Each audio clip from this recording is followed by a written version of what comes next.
Pois então, né? Paz do Senhor. O pregador que não ficar nervoso aqui, ele está errado, né? E a presença de Deus você tem que temer e tremer, né? Glória a Jesus.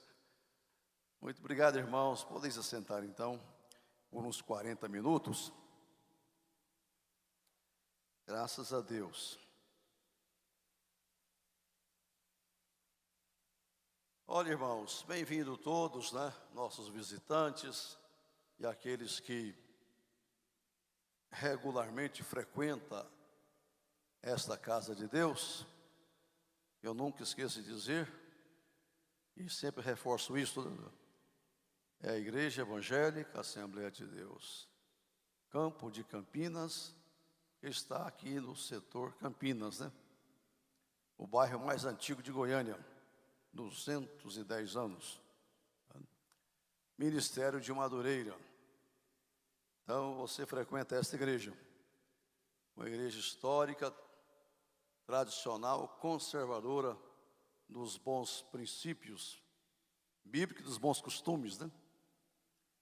Todos que frequentam aqui sabem disso. Escolheu frequentar aqui porque ama isto, né? Graças a Deus. Tem igreja para todo gosto. Problema não, né? Tá certo. O importante é pregar o Evangelho, ser transformado, viver a fé em Cristo, viver em santidade e pureza neste mundo, para um dia entrar no céu cantando o cântico da vitória, né? Graças a Deus. Meus irmãos, nós tivemos um bom aprendizado no trimestre passado. E não menos importante é o tema que temos agora em julho, agosto e setembro. Essa revista que é produzida, né, editada pela nossa editora Betel, no sede no Rio de Janeiro. Então, temos muito que louvar a Deus pelo pessoal que ali trabalha, compromissado em trazer sempre uma mensagem nova para nós. Mas vamos lá. Teremos 13 lições. Essa de número 1 fala em vale e deserto, né? Depois nós temos algumas experiências, né, de homens que passaram por esses momentos. Um homem de fé e coragem, uma atitude de fé, lições de uma figueira infrutífera, fidelidade, ação do Espírito diante das adversidades. É fundamental cultivarmos a vida de oração, conhecendo algumas armas poderosas para enfrentarmos adversidades, a suficiência de Cristo em meio às dificuldades, que certamente é quase a mesma lição de hoje. As adversidades não impedem o crescimento do cristão. Jesus Cristo é poderoso para solucionar problemas extremos. Os benefícios da aprovação na vida do discípulo de Jesus e aprendendo com quem já viveu isso no passado, né? Com os heróis da fé. Então são uma série de lições que se fosse vocês todos, estaria aqui sempre, né? Não perdendo nenhuma lição desta série. Mas hoje vamos à lição de número 1. Vamos lá. Nos ajude aí, parece que eu queria introduzir. Ok, vamos para frente aí, já falei sobre isso. Estamos iniciando o terceiro trimestre de 21. O tema do nosso estudo é triunfando sobre as batalhas e adversidades da vida. Isso é o geral das lições, né? Triunfando sobre as batalhas e adversidades da vida, aplicando princípios bíblicos para prevalecer nas aflições do tempo presente. E são muitas, né? Também nós temos aí a revista, o comentarista que é o bispo Samuel Castro Ferreira, que é o nosso presidente executivo nacional da convenção. O pai dele, o pastor Manuel Ferreira, é o presidente vitalício. O que vamos estudar então? E vamos lá. Bom, nesse trimestre já foi dito aqui que vamos estudar sobre um aspecto relevante de todas as áreas da vida do discípulo de Cristo. A realidade das batalhas, adversidade e aflições. A realidade disto, né? A vida cristã não é um parque de diversão, mas é um campo de batalha. E o crente tem que ser um soldado preparado para estar nesse campo de batalha de forma permanente, né? Bom seria se fosse um parque de diversões, né? Mas não é. É um campo de batalha. Por isso que muita gente não fica em pé, né? Porque é batalha, adversidades, lutas, aflições. Jesus não negou isso para ninguém. Mas só que, vamos ver aqui mais uma vez, que Ele nos deu armas poderosas, instrumentos. Sobretudo Ele prometeu estar com a gente. Nas batalhas, nas aflições, nas lutas, o Senhor está conosco. Não te deixarei, nem te abandonarei. O que temos, então, nessa introdução, não é? Muito bem. Hoje nós vamos estudar sobre vale e deserto. Olha, irmãos, todo mundo sabe o que é um vale, não sabe? Fisicamente falando. E o que é um deserto? O vale é uma depressão entre duas colinas, duas montanhas, né?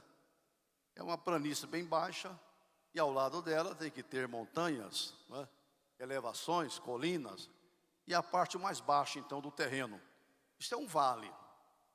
Claro que tem simbolismo, né? Qual o símbolo de vale na Bíblia? O que representa isso para nós na vida nossa espiritual? Então, às vezes passamos por vales, né? Ainda bem que a palavra passamos, né? Aí não tem que morar no vale, né? O crente vive a fase do vale, do deserto e das montanhas, dos montes, né? Que bom seria se a gente pudesse viver só nos montes, né? Nos momentos altos, triunfo, vitória. E o hino é tão bonito, agora é só vitória, só vitória, só vitória. Oh, mas seria bom, não tivesse que descer ao vale, né? Não tivesse que caminhar pelo deserto. Mas a realidade, os irmãos já sabem, eu sei, todos nós enfrentamos isto no dia a dia da nossa caminhada para o céu. Então, vale é isto. De começo, de início, eu digo o seguinte: você está cercado de bênção, né? Tem gente que está bem do seu lado. Há uma depressão, o vale, você está lá embaixo. E todo mundo em volta de você está bem, né? Tudo é elevação, tudo é alto. Só você que está cá embaixo. Você olha, contempla, todo mundo está sadio, está feliz, dando glória a Deus, a família está uma bênção, as finanças vai bem, tudo encaminhado, mas você não. Você está embaixo, né? O que torna mais duro, né? Mais difícil. Saber que está todo mundo em elevação, os montes ao seu lado. Isso significa então prosperidade, bênção, né? As montanhas. Ainda bem que Deus é o Deus das montanhas, mas é o Deus do vale também, né?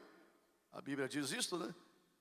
Ele está com a gente quando está tudo bem, mas Ele também está conosco na depressão, né? Na doença, nos problemas, no vale. Então a Bíblia revela, enquanto estivermos neste mundo, vamos passar por esses vales e desertos da vida. Muito bem. Nós temos aqui o ponto número 1 da nossa lição, vai dizer o seguinte: os propósitos da provação. É o velho dilema. Por que sofrem os justos? Homem temente a Deus, mulher de oração, fiel na casa do Senhor, e mesmo assim passa por dificuldades na vida, por lutas e problemas. Parece que do ponto de vista humano, nós, por razão de ser filhos de Deus, né, estarmos servindo o Senhor nessa terra, não deveríamos sofrer. Agora, Deus não erra, Deus não falha. Tudo o que Ele faz, faz para o nosso bem, para o nosso crescimento. Então a lição vai dizer o seguinte: Deus nos prova com o objetivo de nos ensinar, aperfeiçoar e nos tornar aptos para as intempéries da vida. Todos os servos de Deus passam pelo processo do fogo, o aperfeiçoamento. Ele nos prova para nos levar mais adiante. É o que o apóstolo Tiago afirma: eis que temos por bem-aventurados que sofreram. Ouviste qual foi a paciência de Jó, e viste o fim que o Senhor lhe deu? Porque o Senhor é muito misericordioso e piedoso. Foi duro passar pelo deserto, né, Jó? Passar pelo vale. Vai no lugar de ficar sozinho, isolado, sem ninguém por perto, sem amigos, sem parente. E às vezes você vê uma pessoa no vale, você tenta descer lá para ajudar ele, mas Deus não deixa. Está passando por uma provação, para o bem dele. Então não posso apressar em querer ajudar a pessoa. Deus vai ajudar. Deus está com a pessoa no vale. E no momento certo, ele vai sair dali como saiu Jó. Tendo o dobro de tudo que ele tinha antes. Quem sai do vale, sai do deserto, ele sai muito mais fortalecido do que entrou. Porque foi Deus que permitiu isso. E quando Ele permite, é para o nosso crescimento, edificação, fortalecer a fé, para a nossa... Enfim, para a gente aperfeiçoar, nos tornar aptos para, quer dizer, para adquirir musculatura, né? Musculatura espiritual. É só lutando mesmo. Às vezes sozinho, né? Lutando no vale, passando pelo deserto, sem ninguém por perto para dar uma mãozinha para a gente. Aí a gente aprende a sobreviver, né? A sobreviver no deserto. A suportar o desprezo, o isolamento, falta de uma boa amiga, de um parente que chega perto, de alguém lá no vale. Mas o certo é que o resultado será muito bom. Então, deserto, vale, são lugares de provação. Provação, como quero repetir aqui, para aprendermos, aperfeiçoarmos, nos tornarmos mais fortalecidos, né?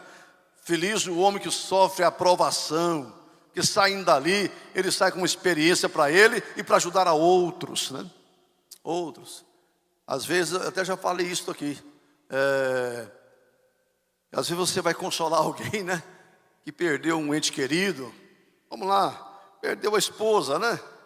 Partiu para a eternidade. Aí a gente chega e fala, olha, eu sei o que você está sentindo. Mas é uma expressão que eu não podia falar, porque eu não sei, né? Graças a Deus eu não perdi a minha esposa. Então eu não sei o que é isto. Mas quem já perdeu, pode falar, eu sei o que você está sentindo. Quem já passou pelo vale, algum deserto, e está vendo outro passar, ele pode dizer, eu sei o que você está sentindo. Eu já senti isso. Por isso que a provação ajuda a gente a ajudar a outros, né? A incentivar outras pessoas. Porque você tem experiência de vida naquele aspecto ali, naquela situação. Desertos e vales, lugar de fé, né? Lugar de fé. Claro, sem fé a pessoa não sai daquela situação. Eu queria que os irmãos lessem para nós, ou joga aí no telão, quem está atento aí, Eclesiastes 7,14. Livro de Eclesiastes 7,14. O que diz lá? No dia da prosperidade, goza o bem, aproveita o bem. Mas no dia da adversidade, considera. Porque também Deus fez este em oposição àquele, para que o homem nada ache que tenha de vir depois dele. Então Deus criou o dia da adversidade e o dia da prosperidade. No dia que está tudo bem, aproveita, goza, né? Se realize. Mas no dia da adversidade, considere. Considere. Então veja que é um lugar de estimular a nossa fé, de aumentar a nossa fé em Deus. Nós temos também um lugar de transformação. Veja os irmãos que o exemplo que a Bíblia, que a lição cita aqui, é o que aconteceu com o profeta Ezequiel, né? Essa lição nossa começa em Ezequiel 37 e vai terminar lá em Hebreus 11, sobre os heróis da fé. Agora, Ezequiel viveu o tempo do desterro, né? O tempo que Israel, a nação de Judá, foi levada cativa para a Babilônia. Toda a nação. E Deus fala com você, vai ter uma experiência na carne, Ezequiel, para que você possa ensinar o povo o que vai acontecer. Deus disse, você vai perder tudo. O bem mais precioso para você, que é a sua esposa, ela vai morrer. No dia seguinte a mulher dele morreu mesmo. Não é? Ele perdeu a sua pátria, perdeu a esposa, perdeu tudo. E quando ele estava completamente transtornado, Deus falou: vou te mostrar o futuro, né? Dá a ele uma visão, não é uma coisa literal. Uma visão de um vale. Olha o vale aí. Uma visão de um vale. Vale dos ossos secos. Nós estávamos um dia em Israel, andando naquele deserto lá. E um dos pastores que estava com a gente chamou aquele guia turístico, aquele guia, aquele professor, na verdade, dava uma aula de geografia para a gente. E perguntou: escuta aqui, onde fica aqui, localizado o Vale dos Ossos Secos? Ele assustou, né? O que? Vale dos Ossos Secos? Aqui não tem isso não. Aqui não tem isso. Ele não sabia, né? Ele não sabia. E não tem mesmo, literalmente não tem. Era uma visão que o profeta teve. O irmão achou que tinha um Vale dos Ossos Secos lá. Ah, meu Deus, vai estudar a Bíblia mais um pouco, né? Porque não se... Aí vem um constrangimento para a gente que está liderando o grupo. E sabe, os pastores, né?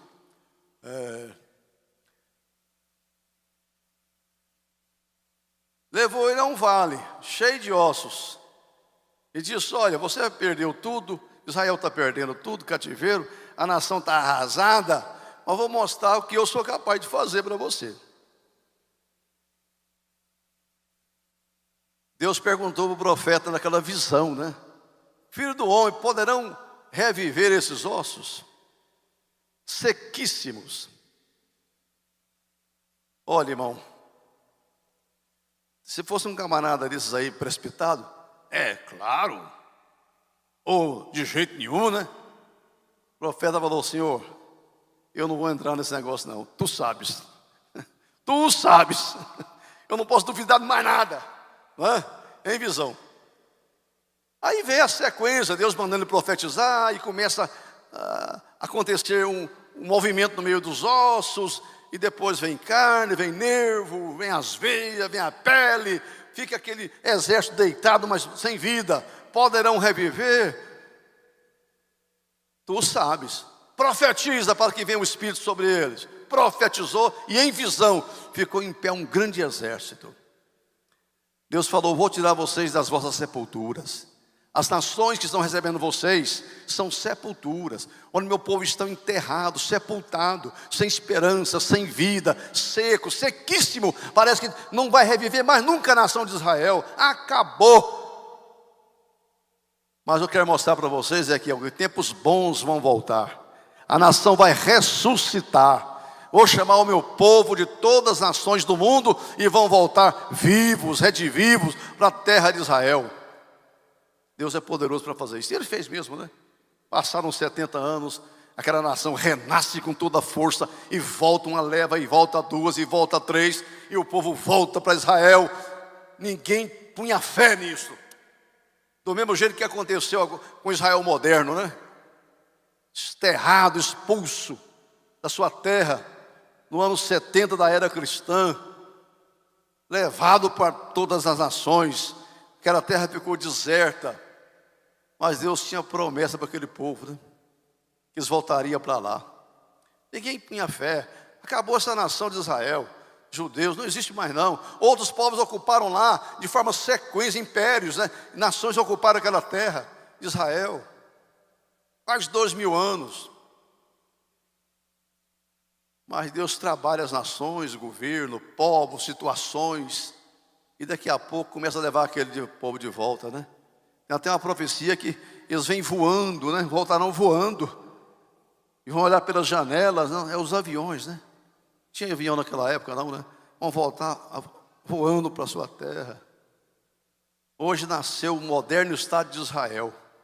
Ossos sequíssimos, né?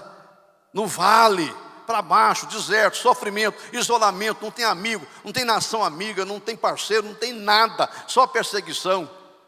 Mas Deus está com o povo no deserto, Deus está com a gente no vale. Ninguém acredita, mas Deus acredita e tira a gente de lá, como tirou aquele povo, e vai tirar todo mundo que está passando. Um lugar de transformação. Deserto, vale é um lugar de transformação mesmo, né? Os desafios do vale e do deserto. Aqui cito o exemplo de Isaac, né? Isaac foi morar no vale de Gerar. Muita fome na terra. Deus permitiu isso. Abraão estava vivendo tão bem, né? Rico, poderoso, grande rebanho, muita produção, tudo bem. Morre Abraão, Isaac assume ali o patriarcado, né? E agora é o representante de Deus junto àquele povo. Está tudo bem, daqui a pouco vem a fome, vem a seca, vem a fome. A terra não produz. Isaac tentou descer para o Egito, Deus não deixou. Ele vai morar no meio de uma treva, um tal de Abimeleque, que até a novela mostrou agora há pouco. Pensa num cara endemoniado. Certo é que ele teve que sair dali e foi para o vale de Gerar. Vale, né? Vale é isolamento, distanciamento. Ninguém está te vendo, mas Deus entrou com ele naquele vale, irmão. E ali ele semeou, ele cavou, encontrou poços, né? O seu rebanho, muita água, onde não tinha água de jeito nenhum. Plantou e ele prosperou naquele lugar. Ele prosperou naquela terra, porque Deus estava com ele ali. Está no deserto, irmão, Deus está com você. Às vezes é um deserto pessoal. Nem seu marido, sua esposa, seus filhos, seus parentes está vivendo isso com você, só você e Deus. É um vale que muita gente nem toma conhecimento, mas você está vivendo dias dramáticos, difíceis, mas Deus está com você lá. Ele entrou no vale, né? Um lugar de provisão. Aqui cita Agar, né? A lição cita esse exemplo de Agar, aquela escrava de Abraão que teve um filho com ele, o Ismael. E num dado momento lá, se entenderam com a Sara, daquela ciumeira danada, né? Sara que provocou aquilo, depois fica aborrecida. O menino, o Ismael era mais velho do que o Isaac, estava dando uns cascudos do menino, e com bullying em cima do coitado do Isaac, né? Fazendo bullying. E a mãe tomou as dores do filho e falou: despede essa escrava com seu filho. E ele foi obrigado a mandar. Pouca provisão Abraão deu para aquela mulher. Um cântaro de água, algum pão. Caminhou pouco tempo no deserto. Agar vivia bem na casa de Abraão, né? Tudo em paz. Daqui a pouco ela estava no deserto. Todo mundo tem que passar pelo deserto. Estava no deserto. Caminhou um tempo, daqui a pouco acaba a água, acaba o pão. Para onde eu vou? Deserto é lugar de isolamento, distanciamento, lugar que não tem vida, não tem chuva, não tem víveres, não tem nada de bom no deserto. E ela coloca o menino à distância de um tiro de pedra,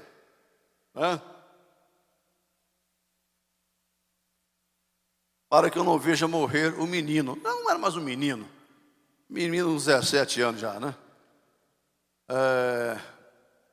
E ela chorava de cá e o moço chorava de lá, esperando a morte de um e de outro, né? De tanta fome e sede. Olha a provisão, né? Aqui está dizendo, o deserto é lugar de provisão. Aí Deus vai lá, manda o anjo e diz: o que tens contigo, mulher? Porque choras, né? Diz que Deus ouviu o choro do menino, né? Não ouviu o choro de Agar, ouviu o choro do rapaz, porque Deus tinha plano na vida dele, né? Deus tinha plano com ele. Que tens, mulher? Porque choras? Jesus falou com a mulher lá a viúva lá de Naim, né? Porque choras? Ou ele falou: não chores, né? A gente não tem esse poder de falar não chores. Jesus tem, né? Não chores. Estou aqui, vou morrer, meu filho está morrendo. Aí a visão que o anjo dá para ela, ao lado dela uma fonte, né, de água jorrando. Pega essa água, vai matar a sede do seu filho, sua também. Lugar de provisão, né? Deus abre fonte, irmão, no deserto para saciar o servo dele, a serva dele. Ele faz brotar água da rocha. No deserto não tem água. Deus vai brotar água da rocha. Como é que faz, né? Deus faz isso mesmo. Se Deus quiser, sai leite da rocha, para suprir necessidade de pessoas que estão passando dificuldades na vida, não é? Passando por deserto. A única pessoa que não abandona você no vale e no deserto é Deus. Senão não é vale, senão não é deserto.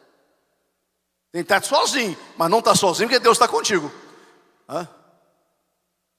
E a partir dali a história de Ismael se torna um grande guerreiro, prospera, porque Deus supriu. Deserto é um lugar de passagem. Quem conhece o Salmo 84? Joga no telão lá o Salmo 84. Vamos lá. Quão amáveis são os teus tabernáculos, Senhor dos exércitos. Vou continuar lendo, irmãos.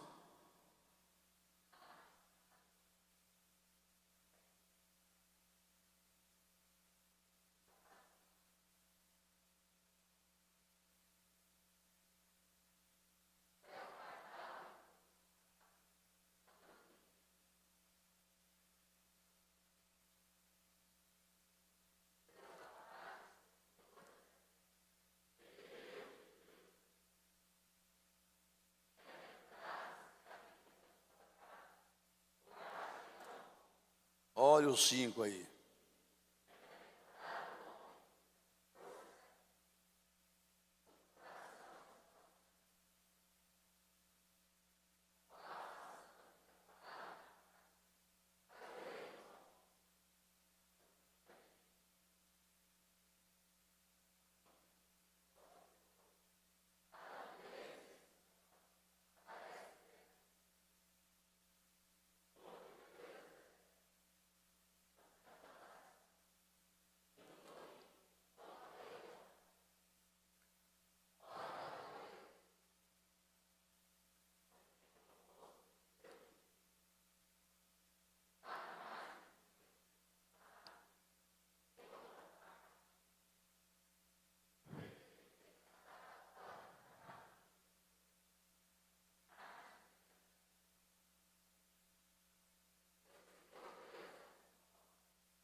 Senhor dos exércitos, bem-aventurado o homem em ti põe a sua confiança.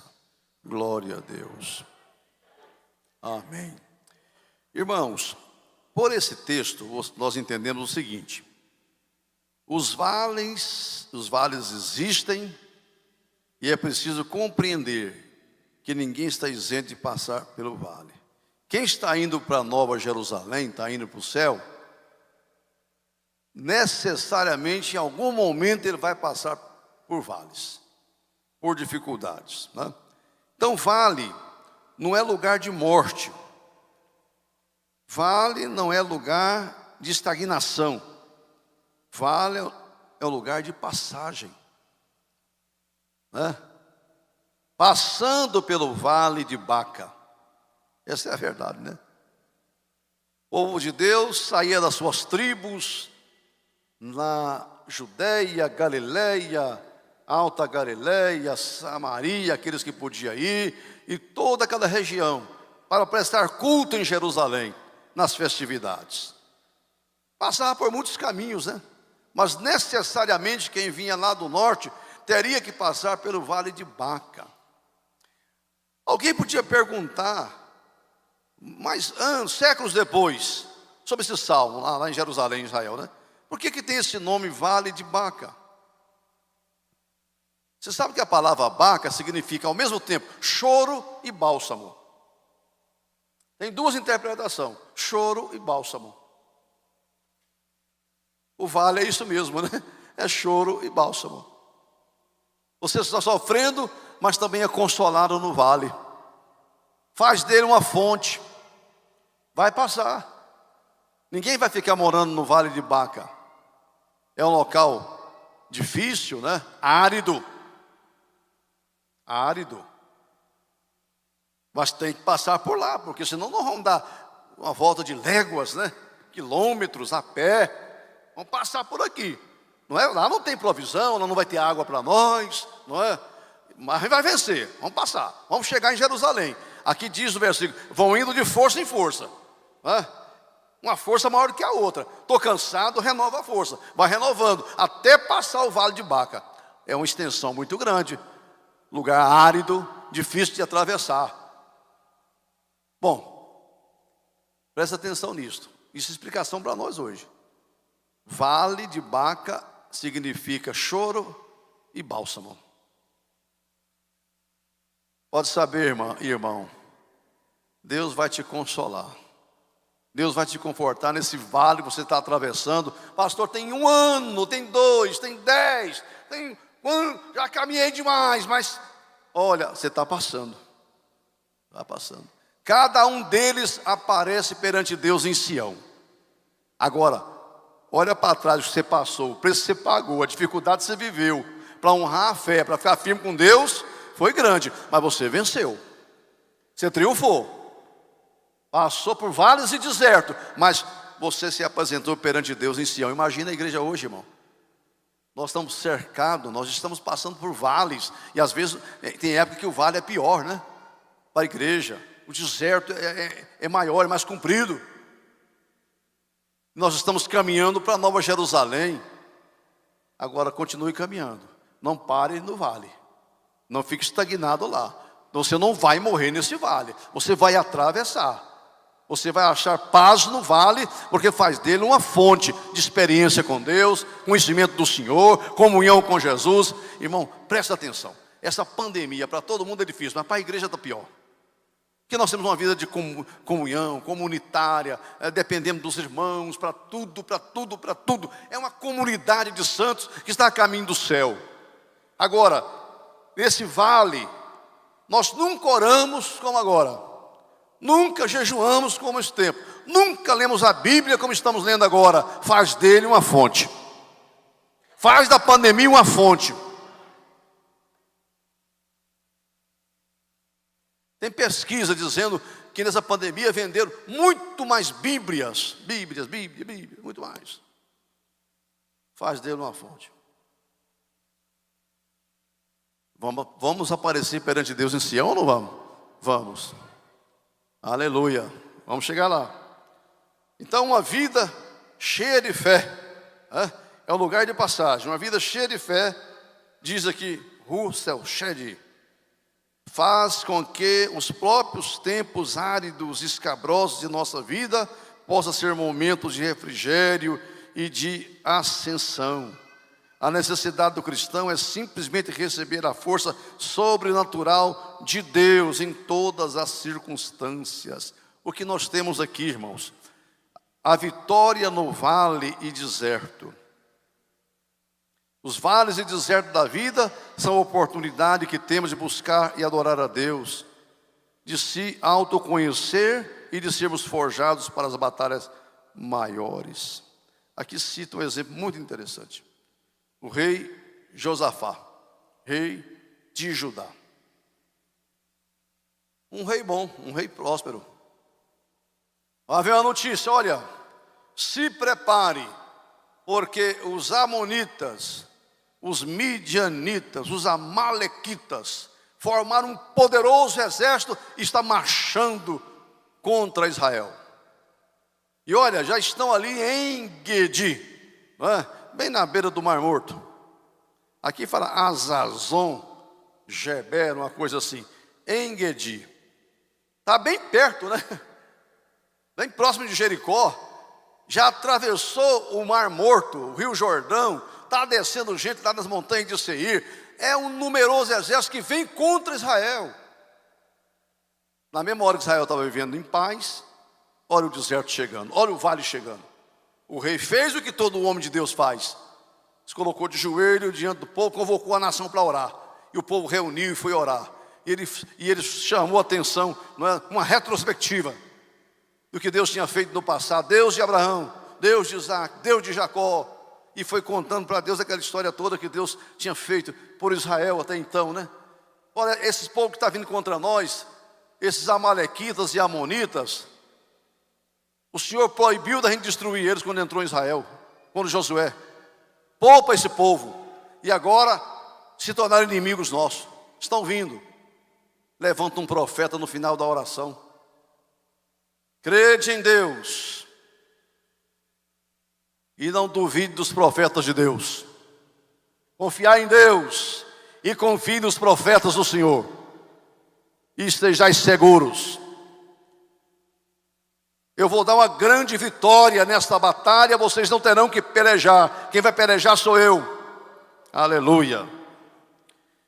Isso aqui, as vitórias no vale e deserto, um lugar de buscar e adorar a Deus. Ora, o deserto, o aperto, a aflição, a angústia, a adversidade, fez o rei orar, fez a nação ajoelhar, fez o povo clamar. E quando o povo clama, meus irmãos, Deus age, Deus estende a mão. Deus aparece e falou: essa batalha não é de vocês, a batalha é minha, essa luta é minha.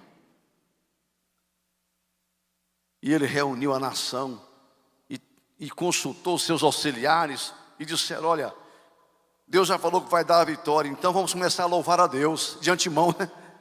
Vamos começar a cantar louvores ao Senhor. Coloca os levitas na frente do exército, forma um grande coral, e que eles vão marchando pelo vale, né? Eles estão na extremidade do vale, que vão marchando pelo vale até encontrar esse povo. E Deus fez, e Josafá fez isso mesmo. Escalou os cantores, os levitas. Por isso que levita e cantor, irmão, tem que estar ungido, tem que estar cheio do Espírito Santo, tem que cantar aqui, a coisa acontecer. Não precisa nem de guerra, nem de soldado, nem de batalha não. Quando canta, os demônios já vão embora. Quando está cantando, Jesus começa a curar os enfermos já. Quando canta, já arranca a tristeza da alma de pessoa que chegou aqui arrebentado. Só com louvor já sara ele. Levitas, vai na frente, cantando. E Deus falou: eu vou colocar emboscada. E Deus colocou emboscada mesmo. Naquele dia certo, a espada de um virou contra o outro. Aqueles reis se desentenderam lá, né? E começaram a guerra entre eles, de maneira que não sobrou um de pé. Quando Israel chega lá no acampamento dos adversários, não tinha ninguém para eles matar. Todo mundo morto. 3 dias Israel ficou saqueando o acampamento, levando víveres, levando armas, levando ouro, levando toda a provisão que eles tinham levado para ficar lá 6 meses, 1 ano, sei lá quanto tempo que eu vou acampar lá. 3 dias enchendo carros e carruagens de saldo daquela guerra, né? Olha o que Deus faz. Era deserto para Israel, era o vale ali, mas o Senhor estava com ele ali. E Deus honrou a palavra que ele falou pelo seu profeta, né? Confiai em Deus, o vosso Deus, e atentai para os seus profetas. Ainda hoje Deus tem profeta, né? O segredo da vitória no vale está em confiar no Senhor. Josafá sabia que não poderia vencer por suas próprias forças. Isso nos ensina a confiar em Deus e buscá-lo em oração e jejum nas batalhas da vida. É um lugar de autoconhecimento. Olha aqui, irmãos. Vocês conhecem a história que quando Deus tira Israel do Egito, a Bíblia diz que Deus não os levou pelo caminho mais fácil, né? Mais curto. Deus levou eles para o deserto, pelo deserto. E a Bíblia explica. Por que é que Deus não levou Israel do Egito até Canaã em 2 semanas, 15 dias? Marchando lá por cima, lá, chegaria em 15 dias. Deus falou: esse povo não está preparado para a guerra. Eles não têm estrutura para guerrear. São lavradores, né? Pessoas que mexem com lavoura, que mexem com gado, homem do campo, não tem treinamento militar, nada. Eles vão ver a guerra e vão espantar e vão voltar para o Egito. Então, eu não vou levar, não. Vou levar para o deserto para poder eles criar musculatura. É no deserto que eu vou ensinar eles. Por isso, irmão, deserto é lugar de aprendizado. O deserto é a faculdade de Deus. Se quer conhecer Deus, ter experiência e crescer na fé, permita que Deus te leve para o deserto. É a faculdade de Deus. Como o crente cresce, né, quando está no deserto? É lugar de mudança de caráter. É no deserto que Deus muda o caráter da gente. É na aflição, na adversidade, no sofrimento, na luta, na batalha, nas provações, que Deus burila, Deus trabalha o nosso caráter. É lá. É lugar de provação, lugar também de provisão, é lugar de experiências profundas com Deus. Depois que atravessaram o mar, Deus levou eles pelo caminho mais difícil. 40 anos, aquele povo ganhando corpo, característica de nação, recebendo uma lei. O doutor sabe disso. Um país, para ser país soberano, tem que ter um povo, né? Tem que ter uma língua, tem que ter uma terra, um território, tem que ter uma lei que rege eles. Deus deu tudo isso para eles no deserto. Deu um nome a Israel. Estava dando um território para eles. Estava identificando o linguajar daquele povo. Deus estava também dando àquele pessoal uma estrutura de nação. Uma lei, como deu a lei no deserto, né? A lei de Moisés. Então, Israel saiu do deserto, agora é uma nação poderosa. Quem tinha medo de guerrear, tinha medo, não tinha estrutura para lutar, meu irmão, chegou lá em Israel, foi destruindo toda a nação que tinha lá. Onde eles aprenderam? Foi no deserto que Deus treinou eles. Foi lá. Então às vezes tem que ter um tempo, meu irmão. Não vai enfrentando assim não. Você tem que esperar Deus trabalhar a sua vida primeiro, para depois enfrentar o inimigo. Tem gente que vai com a cara e com a coragem. Não, deixa Deus trabalhar você. Você não está maduro para a guerra. O povo não pode ver ainda a guerra que tem medo e foge. Mas depois que aquele povo foi estruturado, treinado, eles estavam prontos para poder conquistar o que eles conquistaram mesmo, né?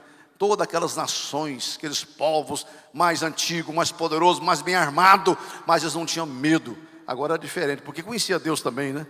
No deserto eles conheceram Deus. Deus se revelou lá no deserto para aquele povo. Então é um lugar de autoconhecimento. Foi bom passar pelo deserto para Israel. Conheceram a fraqueza deles, né? Vocês estão lembrados daquela história que o pastor Antônio Gilberto que fez essa análise? Hoje todo mundo usa isso, né? Ele falou que Moisés viveu 120 anos, né? 40 anos viveu no Egito, aprendendo a ser alguém. Lá no Egito ele foi instruído na ciência do Egito, em tudo. E ficou 40 anos aprendendo a ser alguém. Depois ficou 40 anos no deserto, aprendendo que ele não era ninguém. Deserto é bom, você depende de Deus, rapaz. Você quis libertar um pouco a sua própria força, agora vem para o deserto. Você aprendeu que não era ninguém. E ficou mais 40 anos caminhando com o povo, aprendendo que Deus é tudo. Deus é tudo. Então é isto que é. Então, um lugar de autoconhecimento. Um lugar de forjar servos. Aqui cita Davi, né? Que vivia no deserto, vencendo leões, vencendo urso, vencendo gigante, se tornando o Davi que ele se tornou mesmo lá no deserto. Irmãos, isto é só uma introdução desta lição, dessa revista que vamos atentar para ela durante 3 meses, né? Mas fique tranquilo, Deus já começou a falar ao seu coração, né? Provação na sua vida não é para te matar, não, é para te fortalecer. No momento não é de gozo, mas depois produz um fruto pacífico, nos exercitado por ela, diz a Bíblia, né? Fica em pé comigo, pastor Eliseu. Mesmo no vale, irmão, Baca é um lugar de dificuldade, de choro, mas é também um lugar de bênção, né? É também bálsamo. Fique em pé e adore a Deus. Nosso Deus não erra, não falha. Ele está trabalhando esta igreja. Glória ao nome do Senhor.